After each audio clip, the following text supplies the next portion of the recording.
कराची रहने के लिए बेहतरीन जगह है, ये हम नहीं कह रहे। ये गैलप का सर्वे कह रहा है महक। वो ये बता रहा है कि जिसके मुताबिक ताज़ा सर्वे में ये कहा गया है कि 92% लोगों ने शहर कायद को रिहाइश के लिए बेहतरीन करार दिया है, लेकिन 91% शहरी यहाँ की सफाई की सूरत हाल से मुतमईन नहीं है। 59% कराची वालों ने अदालतों की कारकर्दगी को सबसे बेहतर करार दिया है, जबकि 48% को ट्रैफिक पुलिस की कारकर्दगी पसंद आई है। इसके अलावा अगर बात की जाए तो कराची वालों को कौन सी पार्टी पसंद है, ये भी इस सर्वे में है कि 23% शहरियों ने तहरीक इंसाफ के हक में बात की। दूसरे नंबर पर मुत्तहदा कौमी मूवमेंट है, जिसके साथ 9% शहरी हैं, जबकि पाकिस्तान पीपल्स पार्टी तीसरे नंबर पर आ रही है। अरे बड़ी हैरान कुन बात है कि देखिए, पीपल्स पार्टी का जो पसंदीदा जो ग्राफ कहा जाता है, हम कहते थे कि कराची बड़ा गढ़ है पीपल्स पार्टी का, वो किसी ज़माने में था, अब बिल्कुल नहीं है, तीसरे नंबर पर है।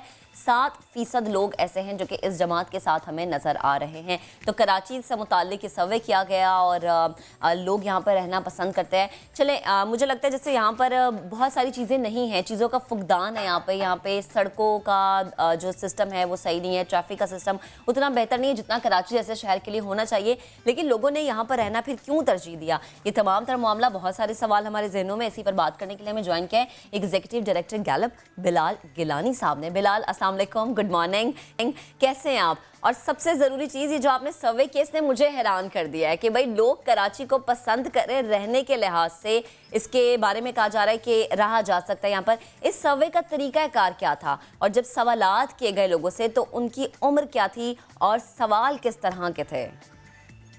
जी, अस्सलाम वालेकुम, good morning to you as well. जी, ये सर्वे हमसे गाए बगाए लोग ये कहते हैं कि कराची मुल्क का सबसे बड़ा शहर है, सबसे बड़ा तजारती मरकज़ भी है।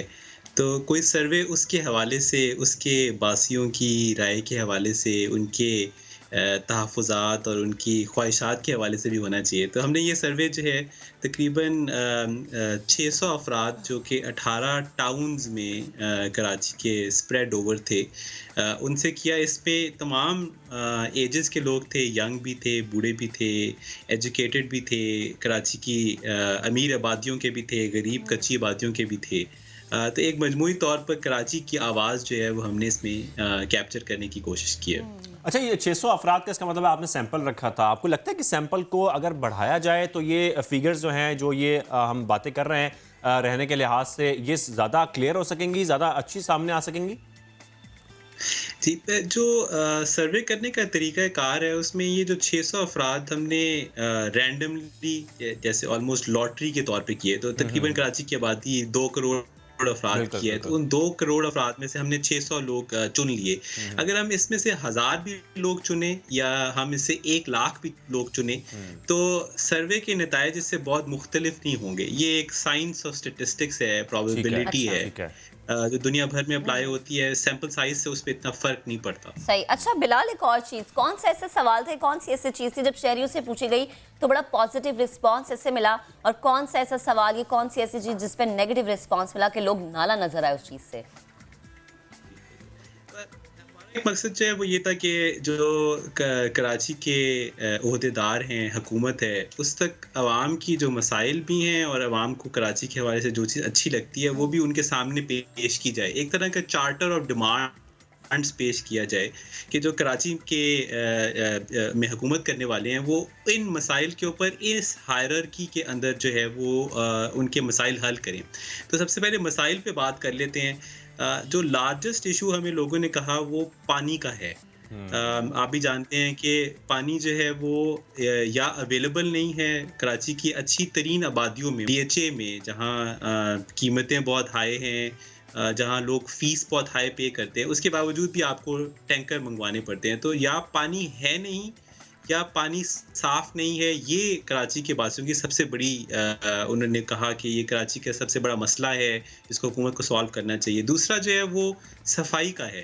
तो आप देखेंगे कि कराची भर में आपको कचरे के ढेर नज़र आते हैं, जो वेस्ट डिस्पोजल है उसका कोई प्रॉपर निज़ाम मौजूद नहीं है। पूरे पाकिस्तान में ये बहुत बड़ा मसला है, मगर कराची बिलखुसूस में। और तीसरा जो है वो बिजली का मसला लोगों ने हमारे सामने रखा कि यहाँ लोड शेडिंग जो है वो बहुत तंग करती है। बहुत इलाकों में पनिशमेंट के तौर पे कि ये इस कर हालांकि उनका कसूर नहीं है, उनके आसपास कोई बिजली चोरी कर रहा है, मगर उनको भी इसका करना पड़ा है। और चौथा जो है वो रोड इंफ्रास्ट्रक्चर है, और ट्रांसपोर्ट की सहूलियात की कमी है। 40% लोगों ने ये कहा कि वो पब्लिक ट्रांसपोर्ट इस्तेमाल करते हैं, जो कि किसी भी शहर के लिए बहुत बड़ी अमाउंट है। इसमें ख़वातीन की भी एक बहुत बड़ी शरह ने हमें कहा कि वो पब्लिक ट्रांसपोर्ट इस्तेमाल करते हैं, मगर उसकी जो क्वालिटी है और अवेलेबिलिटी है वो बहुत ही कम है। तो 4 मेन इश्यूज कराची के बाद। अच्छा, ये तो बातें होंगी सारी मसाइल की, कि जो मसाइल हैं वो क्या हैं। सफाई का मसला है, पानी का मसला है, उसके बारे में क्या था। कुछ पॉलिटिकल पार्टीज के बारे में भी आप लोगों ने सर्वे किया, किसको फेवरेट करार दिया गया और क्यों दिया गया, इसके बारे में क्या सवालात हुए? जी बिल्कुल, हमने लोगों से ये सवाल पूछा कि आप अगर इलेक्शंस हों कराची में, तो आप किस पार्टी को वोट देंगे।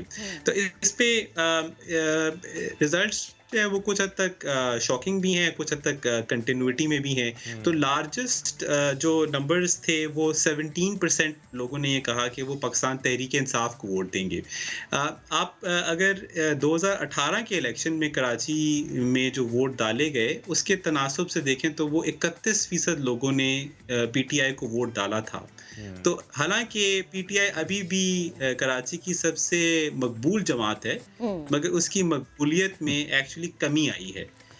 जो पार्टियां जिन्होंने गेन किया है उनमें पाकिस्तान मुस्लिम लीग नून है, जो कि इंटरेस्टिंग चीज़ है। मुस्लिम लीग नून ने 2018 के इलेक्शन में 8% वोट लिए थे। अब 13% लोग ये कहते हैं कि वो PMLN को वोट देना चाहते हैं। इसी तरह 13% पीपल्स पार्टी के वोट हैं, इनको तकरीबन 12% वोट मिले थे। तो तकरीबन पीपल्स पार्टी उतनी ही इम्पोर्टेंट है। पीपल्स पार्टी के हद तक ये थोड़ा इम्पोर्टेंट है कि पीपल्स पार्टी की ऑल कराची सपोर्ट नहीं है, उसकी पॉकेट्स में सपोर्ट है, मगर एक कराची वाइड सपोर्ट नहीं है। MQM क्योंकि थोड़े से हिस्सों में बंट चुकी है, मसलन पाक सरजमीन पार्टी जो है वो भी एक MQM में मौजूद में पहले थे, और कुछ MQM के अंदर एक थोड़ा सा इंतशार भी है। फारूक सत्तार साहब जो हैं वो उतने एक्टिव नहीं हैं। तो अगर इनके वोट मिला लिए जाएं तो MQM सपोर्टर्स के वोट कोई 17% के करीब हैं। तो जो लार्जेस्ट हमने देखा वो ये कि कराची की आवाम जो है वो इस वक्त काफ़ी फ्रेगमेंटेड है अपने वोट देने के हवाले से। तो पाकिस्तान पीपल्स पार्टी, पाकिस्तान मुस्लिम लीग नून, PTI, MQM, ये चारों जमातें जो हैं वो तकरीबन एक दूसरे से बहुत करीब हैं। कराची के बासी शायद ये चाहते हैं कि कोई भी इनमें से, इन चारों में से कोई भी पार्टी उनके अनगिनत मसाइल जो हैं उनको हल करने के लिए कुछ करे। आप मुझे ये बताइएगा कि जब आप सर्वे कर रहे थे तो क्या लोगों ने ये कहा या लोगों की ये राय आपको सामने मिली कि जनाब ये तो सूबाई हुकूमत की जिम्मेदारी है, ये विफाकी हुकूमत की जिम्मेदारी नहीं है, या फिर शहरी आपको एक पार्टी से उम्मीदें वाबस्ता किए हुए नजर आए? जी, आई थिंक इसमें इम्पॉर्टेंट है कि शहरियों के लिए at the end of the day हुकूमत जो है वो हुकूमत वक्त है, चाहे वो सिंध की हुकूमत है, चाहे वो लोकल गवर्नमेंट की हुकूमत है, चाहे फेडरल हुकूमत है। तो आवाम की उम्मीदें जो है वो हुकूमत से हैं, जो कि उनसे टैक्स लेती है, और उनकी उम्मीदें यही हैं कि वो उनके टैक्स के मनी को उनके शहर पर खर्च करें। ये इम्पॉर्टेंट बात है कि कराची शहर जो है वो पूरे पाकिस्तान को ना सिर्फ इनकम टैक्स बल्कि कस्टम्स टैक्स, सेल्स टैक्स जमा करके देता है। उस शहर की ये हालत हो कि जहाँ के उसके बासी जो हैं वो क्लीनलीनेस को और बिजली को और पानी को तरसें, और ये कॉन्वर्सेशन कई दहाइयों तक चलती रहे, ये एक अफसोसनाक बात है। और इस पे तमाम पार्टीज़ को साथ बैठकर बात करनी होगी। ये इल्ज़ाम तराशी जो है वो किसी के लिए भी अच्छी नहीं है, और कराची के अवाम जो है वो काफ़ी इस बात से तंग हैं कि पार्टियां एक दूसरे के ऊपर ब्लेम गेम करती रहती हैं, और कराची वहाँ ही खड़ा है। बिल्कुल आप ठीक कह रहे हैं, ब्लेम गेम की जाती है। जो कराची के लोग हैं ख़ास तौर पर, वो जो बुनियादी ज़रूरियात हैं जब वही पूरी नहीं होंगी तो हम आगे कैसे बढ़ेंगे। बिलाल गिलानी साहब, आपका बहुत शुक्रिया, आपने डिटेल्स में हमें बताई इस गैलप सर्वे की। और बस प्रोग्राम अभी पहुंचा अपने अख्ताम को, कल आपसे दोबारा मुलाकात होगी। जाते जाते पैगाम आपके लिए ये है कि मास्क ज़रूर लगाएं, समाजी फासले का ख्याल रखें, अगर ज़रूरी नहीं है तो घरों से बाहर ना निकलें, अगर बहुत ज़रूरी है तो सैनिटाइज़र, मास्क वगैरह हर चीज़ अपनी एहतियात के मुताबिक ज़रूर अपनाएं। इंशाल्लाह आपसे कल फिर मुलाकात होगी। अपना बहुत सा ख्याल रखें। अल्लाह ने के बाद।